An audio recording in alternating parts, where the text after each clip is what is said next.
जाट भाइयों राम राम। मैं आरती तालान तालियान खाप की बेटी हूँ। आपसे बस इतना कहना है कि अगले कुछ दिनों में मतदान है और हमें अपने आने वाली पीढ़ियों का भविष्य देखकर राष्ट्रहित में मतदान करना है। एक बात पहले ही स्पष्ट कर दूं कि ना तो मैं और ना ही मेरे परिवार का कोई व्यक्ति किसी राजनीतिक दल का सदस्य है, परंतु राष्ट्रहित के विषय पर अपनी राय रखना अपना कर्तव्य समझती हूँ। यह सच है कि हमारे कुछ भाइयों के मन में सरकार के प्रति कुछ नाराजगी है। वैसे शिकायत तो सरकारों से हमारी हमेशा से ही रहती आई है। मुख्यमंत्री वीर बहादुर सिंह से लेकर नारायण दत्त तिवारी, मुलायम सिंह, मायावती जी और अखिलेश तक।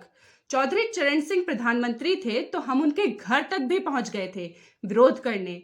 वीर बहादुर सिंह को तो हमने करवे का पानी तक पिलवा दिया था। लेकिन वो नाराजगी इतनी बड़ी नहीं है कि हम मुख्तार अंसारी, अतीक अहमद, हाजी गल्ला जैसे गुंडों के नेता अखिलेश यादव को मुख्यमंत्री बनवा दें और उस आजम खान को जेल से बाहर निकलने में मददगार बन जाए, जिसकी मक्कारी के कारण मुजफ्फरनगर दंगा हुआ था, जिसके बाद हमारे बच्चे मुकदमों में उलझे रहे थे। हम भूले नहीं हैं जब 5 साल पहले शाम ढलते ही अंधेरा कायम हो जाता था। कभी शाम को बिजली नहीं आती थी, रात रात भर खेत में पड़े रहते थे पर 2 बीघा खेत नहीं भरता था।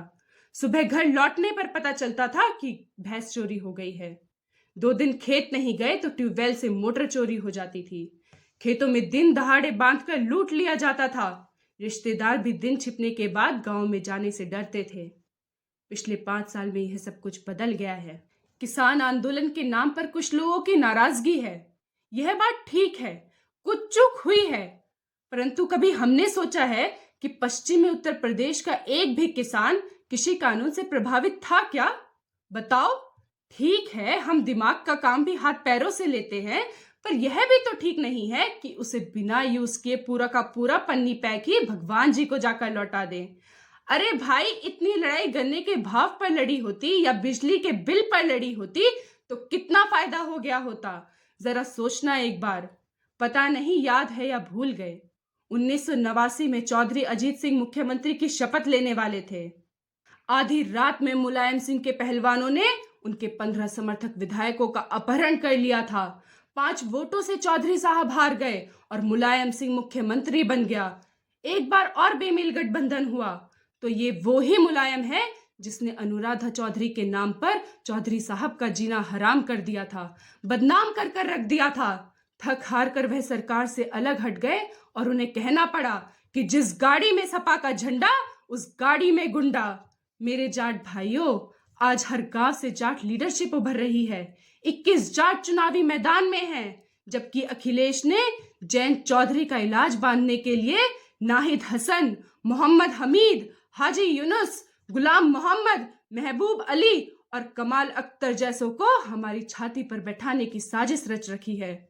अगर गलती से भी ये जीत गए तो पहले ही दिन समाजवादी गुंडा पार्टी में भाग जाएंगे। मार्च सीट उदाहरण है, जयंत चौधरी वहां जीतने की स्थिति में थे। जानबूझकर संजय लाठर को उनके सामने उतार दिया है अखिलेश ने। बर्बाद करना चाहता है वो जयंत चौधरी को। याद रखना, सबसे बड़ा दुश्मन है वो जाटों का। जैसे पिछली बार मायावती की कैडर वोट लेकर चुनाव के तुरंत बाद लात मार दी थी उनको, ऐसे ही अगर कुछ विधायक जयंत के जीत भी गए तो उन्हें वह अपने साथ मिलाकर जयंत को लात मार देगा, मायावती की ही तरह। परंतु मात्र जयंत चौधरी विषय नहीं है हमारा। उनके लिए तो अमित शाह ने भी कह दिया है और लिख कर रख लो, चुनाव के बाद जीत हो या हार वह भाजपा में शामिल हो जाएंगे। यही उनके हित में है और यही लोग चाहते भी हैं। पर बात केवल उनकी नहीं है, बात हमारी बहन बेटियों की सुरक्षा की है।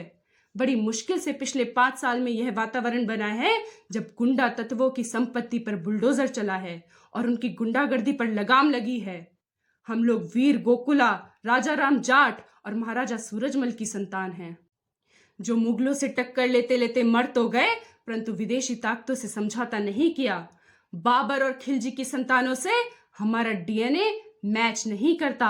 हम सब कुछ बर्दाश्त कर सकते हैं पर इनकी गुंडागर्दी नहीं। यह सही है कि